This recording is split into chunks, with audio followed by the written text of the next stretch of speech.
খানিকটা বিরতি ছিল কিছুদিনের, আবারও শুরু হলো ইসলামের নামে মব তৈরি করা এবং ভয়ঙ্কর সব ঘটনা ঘটানো।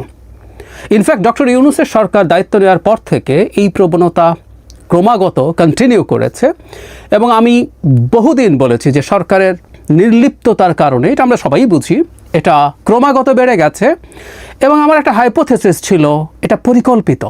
সরকার এদের বিরুদ্ধে আসলে ব্যবস্থা নিতে চায় না, সে কারণেই এটা নেয়নি এবং এখনও কম বেশি একই অবস্থা হয়েছে। গত দুদিনে 3টা ঘটনা ঘটেছে পরপর। একটা বিভৎস ঘটনা আছে, সেটায় পরে আসছি। প্রথম দুটো ঘটনা হচ্ছে সিলেটে একটা পর্যটক এলাকায়, মানে এটা ঠিক স্বীকৃত পর্যটন এলাকা নয়, ওখানে একটা নদী আছে, ওখান থেকে খুবই ঠান্ডা পানি আসে, পাথর থাকে, সেখানে পর্যটকরা যান এবং সেখানে বেহায়াপনার কথা বলে পর্যটকদেরকে বাধা দেওয়া হয়েছে এবং আমাদের সামনে একটা ভিডিও এসছে, সেখানে একই ধরনের মুসল্লি ধরনের মানুষজন এসে তারা খুব কঠোরভাবে নিষেধ করছেন এবং তারা রেফারেন্স দিচ্ছেন যে তারা এই সবাই মিলে সিদ্ধান্ত নিয়েছেন এবং মূলত আমরা এইভাবে স্বাভাবিকভাবে যাদেরকে বলি ধর্ম পালনকারী মুসলিম এবং ইসলামের দোহাই দিয়ে তাদের এই কথাগুলো ছিল। দ্বিতীয় খবরটা হচ্ছে তাণ্ডব নামে যে সিনেমা, যেন শাকিব খানের একটা সিনেমা চলছে, এই সিনেমাটা বন্ধ করা হয়েছে। এটা হলো কালিহাতিতে, টাঙ্গাইলের। ঘটনাটা হচ্ছে সিনেমা হল নেই ওখানে, এই সিনেমাটা দেখানোর জন্য একটা অডিটোরিয়াম মতো তারা ভাড়া করেছেন, সেখানে বিশেষ ব্যবস্থাপনায় এই সিনেমাটা তারা দেখাবেন। এই সিনেমাটা ঢাকায়ও প্রচুর দর্শক দেখছেন সম্ভবত, সো তারা দেখাবেন, তাদের খুব স্বাভাবিকভাবেই একটা ব্যবসায়িক পরিকল্পনা ছিল। কিন্তু এই সিনেমা যে দেখানো যাবে না সেটারও একটা ভিডিও আমাদের সামনে এসে হাজির হয়। বেশ কিছু মানুষ, ধর্মীয় লেবাসের মানুষ, তারা এসে এই সিনেমা তো শুধু না, ইনফ্যাক্ট এই সিনেমা না, অনেকে শুধু তাণ্ডব প্রদর্শন নিয়ে সমস্যা তা না, তারা এখানে সিনেমাই দেখাতে দেবেন না কখনো, এই রকম স্পষ্ট আলাপ দিয়েছেন। এটা চলতে পারবে না কোনো দিনও না, তারা সেটা প্রতিহত করবেন, তাদের বক্তব্য আছে, অন ক্যামেরা তারা এই বক্তব্য দিচ্ছেন, কারা কারা দিচ্ছেন, কি বলছেন, সব কিছু খুব ক্লিয়ারলি ভিজিবল সেখানে। তৃতীয় যে মর্মান্তিক ঘটনাটা সেটা হচ্ছে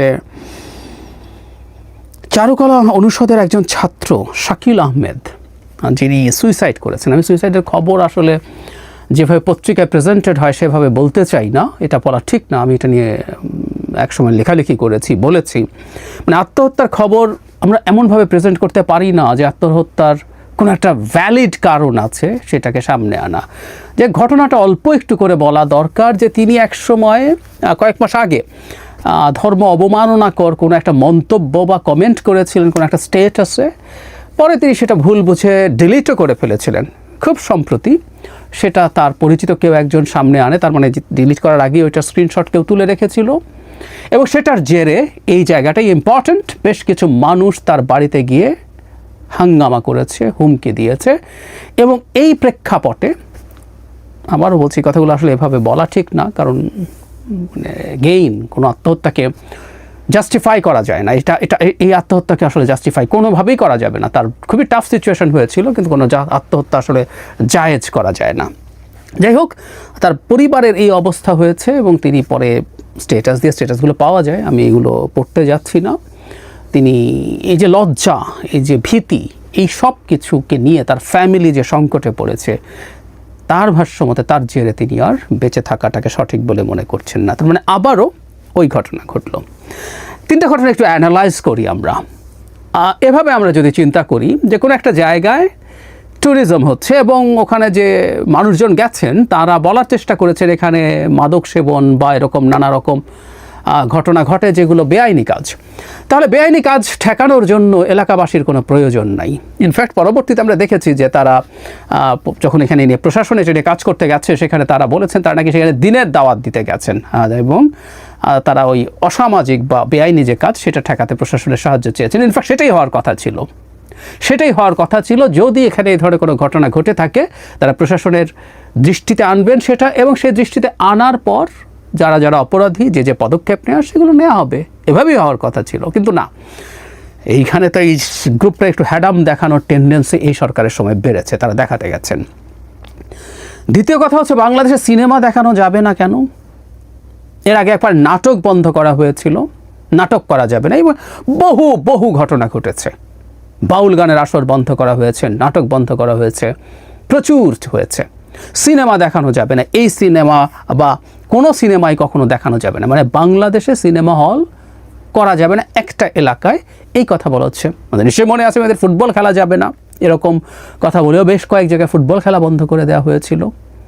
ওগুলো যেহেতু তেমন কিছু করা হয়নি, তাই মানে কোনো কোনো জায়গায় এগুলো আবার করানো হয়েছে, কিন্তু শাস্তিমূলক ব্যবস্থা নেওয়া হয়নি। এই যে এই কাজটা করা হলো, যারা এই ব্যবসাটা করতে গেছেন, পত্রিকায় পড়লাম, তারা খুবই ক্ষতির সম্মুখীন হয়েছেন, কারণ তারা এই অডিটোরিয়াম ভাড়া করা, যারা সিনেমাটা আনবেন তার জন্য পে করা মিলে তারা অলরেডি যথেষ্ট পরিমাণ খরচ করে ফেলেছিলেন। কিন্তু প্রশ্ন ওইটাই, বাংলাদেশে কি সিনেমা দেখানো নিষিদ্ধ?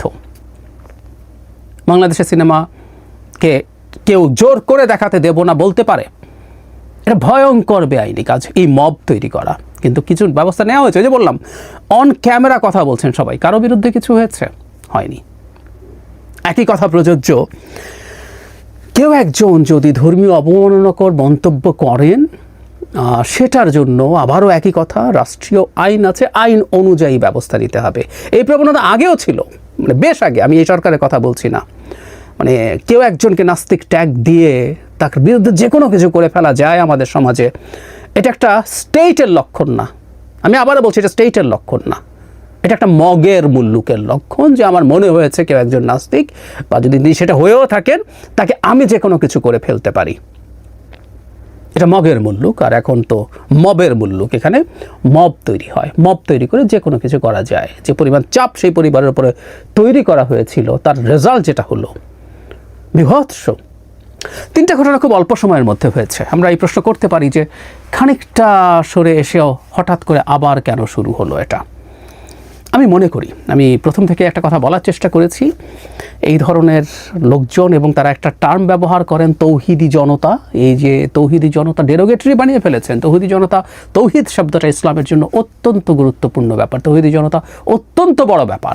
কিন্তু কথা হলো, তুচ্ছ ঘটনা ঘটানোর জন্য নায়িকা শোরুম উদ্বোধন করতে যাবেন, জাস্ট তৌহিদি জনতা নাম দিয়ে কিছু পোস্টারিং করে দিলে হলো। অন্তত 3 জন নায়িকাকে বাধা দেওয়া হয়েছে এবং তারা যেতে পারেননি তাদের করার জন্য, শোরুম উদ্বোধন করার জন্য। সো এই ঘটনাগুলো ঘটানো যায়, এটারকে সরকার আসলে কোনো দিনও কঠোরভাবে নিয়ন্ত্রণের চেষ্টা করে না। কঠোর বলতে এটা বোঝাচ্ছি, যেটা বন্ধ হয়েছিল সেটা আবার একটা খেলা বন্ধ হয়েছে, আবার খেলাটা হওয়ালাম না। খেলা যখন বন্ধ হচ্ছে, সেখানে অন রেকর্ড কিছু মানুষ কথা বলেছে যে সারা বাংলাদেশে খেলা হতে পারবে, আমার এখানে আমরা হতে দেব না। এই যে আস্ফালন, স্টেটের বিরুদ্ধে দাঁড়ানো, এগুলোর বিরুদ্ধে তো ব্যবস্থা নিতে হবে, নেওয়া হয়নি তো। আমি শুরু থেকে বলছি, সরকারের একটা অংশ মাঠে একটা ফোর্স চায়, যারা এই ফোর্সটাকে মাঝে মাঝে ব্যবহার করবে। কিছুদিন আগে ব্যবহার করেছিল আওয়ামী লীগ নিষিদ্ধকরণের জন্য, যখন এনসিপির পেছনে আর লোকজন দেখা গেল না, তখন জামায়াতের একটা অংশ ইনফর্মালি গেছে, শিবির গেছে, এবং এই যে গ্রুপ, বিভিন্ন রাজনৈতিক দল এবং ইসলামিস্ট গ্রুপ, তারা গিয়ে হাজির হয়েছে। আমি প্রথম থেকে একটা কথা বলে আসছিলাম, এখনও বলছি, নির্বাচনের তারিখ এবং নির্বাচন কি হবে না হবে, বা এই সরকারের ক্ষমতা এক্সটেন্ড করার কতদূর যাবে না যাবে, এটার জন্য মাঠে একটা ফোর্স সরকারের একটা অংশ রাখতে চায়। তারা মনে করছে, তারা ভাবছেন, সফল হবেন কিনা ইজ এ ডিফারেন্ট ডিবেট, কিন্তু তারা ভাবছেন বিএনপির বিরুদ্ধে মাঠে একটা ফোর্সকে তারা যদি লেলিয়ে দিতে পারেন, সেটা হচ্ছে এই গ্রুপটা। সে কারণেই তাদের কোনো ক্ষেত্রে সরকার আসলে কিছু করেনি, তাদের মাথায় তুলে রেখেছে, তাদেরকে লাই দিয়েছে বলে আমরা কথ্য ভাষায় দিয়েছে, কারণ সরকার মনে করে পদক্ষেপ নিতে গেলে চাইলে তাদেরকে আর ব্যবহার করতে পারবেন না। প্রথম থেকেই এই ঘটনাগুলো যখন ঘটছিল, তখন অ্যালার্মিং দিচ্ছিলাম যে যথেষ্ট পরিমাণ ঘটনা ঘটেছে। ফুটবলের খেলার কথা বললাম, বিভিন্ন নাটক, বাউল গান বন্ধের কথা বললাম, নারীদের শোরুম উদ্বোধন নিষিদ্ধ করার কথা বললাম, আমাদের বহু ক্ষেত্রে হয়েছে। তো এই ঘটনাগুলো যখন ক্রমাগত ঘটেছে, তখন একটা কথা হলো যে সবগুলো যদি আমরা একত্র করি, বাংলাদেশ অবশ্যই এই ধরনের ইসলামী এক্সট্রিমিস্টদের দখলে চলে যায়নি, যেভাবে ভারত পোট্রে করার চেষ্টা করছে। কিন্তু যে পরিমাণ ঘটনা ঘটছে, এগুলোকে একত্র করলে ভারত তার ন্যারেটিভ এস্টাবলিশ করার স্কোপ পায়।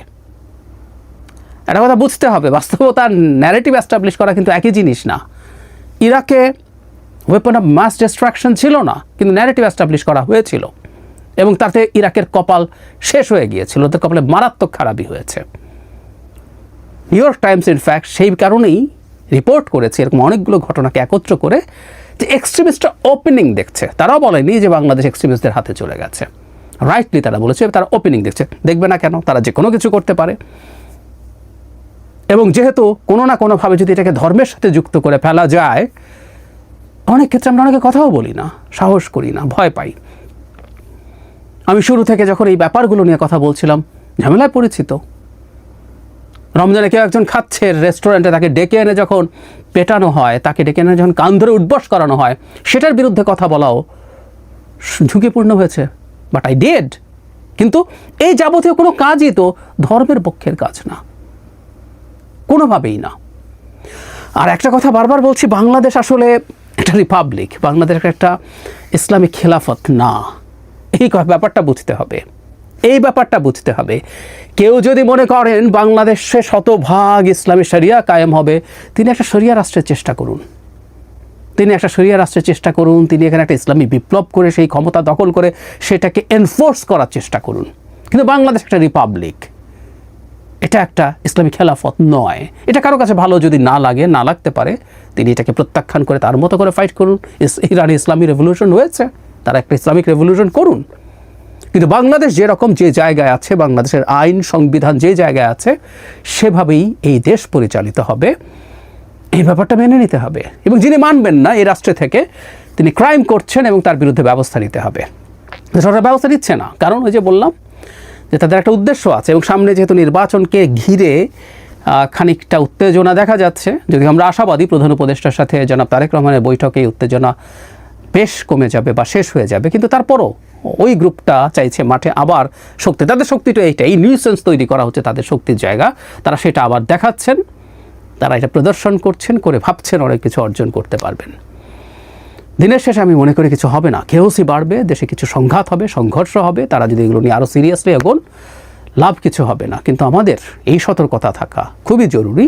আমরা অন্তত এই ধরনের জিনিসগুলোর ব্যাপারে কঠোরভাবে বক্তব্য দেব, কথা বলবো।